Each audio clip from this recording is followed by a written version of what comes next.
আমরা 2 বছর পর কুড়িগ্রাম বারের আমরা নেতৃত্ব নির্বাচন করি। এই নির্বাচনে আমরা বিভিন্ন প্রার্থী থাকি। এখানে হার বাজি হিসেবে দেখি না। সামনের 2 বছর বার পরিচালনার জন্য যে দায়িত্বপ্রাপ্ত ব্যক্তিকে নির্বাচন করা হয়, আমরা সামনের দিনে সবাই মিলে এই বারকে আরও সামনের দিকে এগিয়ে নেব।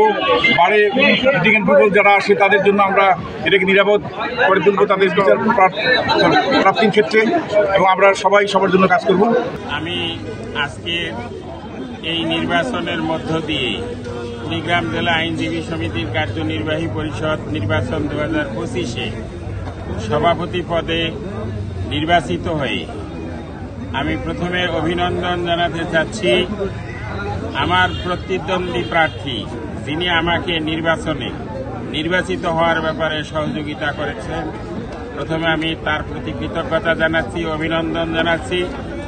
এরপর আমি অভিনন্দন জানাচ্ছি আমার সম্মানিত ভোটার, কুড়িগ্রাম জেলা আইনজীবী সমিতির সকল সদস্য, যারা বিপুল উৎসাহ উদ্দীপনার মধ্য দিয়ে একটি উৎসবমুখর পরিবেশে অত্যন্ত আনন্দ উল্লাসের মাধ্যমে আজকের এই নির্বাচনে ভোটদান করে আমাকে নির্বাচিত করেছেন। আমি তাদের প্রতি অভিনন্দন এবং কৃতজ্ঞতা জানাচ্ছি। আজকে ঐতিহ্যবাহী কুড়িগ্রাম জেলা আইনজীবী সমিতির নির্বাচন সমাপ্ত হওয়ার পরে ফলাফল আমরা পেয়েছি। অত্র ফলাফলে বিএনপি সমর্থিত অ্যাডভোকেট ফখরুল ইসলাম সভাপতি পদে নির্বাচিত হয়েছেন এবং জামাত সমর্থিত অ্যাডভোকেট সরদার তাজুল ইসলাম সাধারণ সম্পাদক পদে নির্বাচিত হয়েছেন। বর্তমান জুলাই বিপ্লবের পরে আমরা জুলাই যোদ্ধা হিসেবে সবসময় আমরা দেখতে চেয়েছিলাম যে যারা জুলাই বিপ্লবের সরাসরি সৈনিক তারাই বাংলাদেশের সবগুলো জায়গায় তারা থাকবে। আলহামদুলিল্লাহ আমাদের আশাটা পূরণ হয়েছে। এই মুহূর্তে জুলাই বিপ্লবের অংশগ্রহণকারী সবচেয়ে বড় ফোর্স বিএনপি এবং জামাত ইসলামীর 2 জন প্রতিনিধি আমাদের বারকে নেতৃত্ব দেবেন। তুমুল প্রতিযোগিতার মাধ্যমে এই ইলেকশনটা হলো। আমরা সকাল থেকে যেটা পর্যবেক্ষণ করছি অত্যন্ত সুষ্ঠুভাবে ভোটটি হয়েছে এবং এই বারের অধিকাংশ ভোটার আজকে ভোট দিয়েছে। এখানে আমরা ফলাফল যেটা পেলাম, ফলাফল দুই পক্ষই যে 2টি প্যানেল থেকে এখানে দাঁড়িয়েছে 2 পক্ষই মেনে নিয়েছে।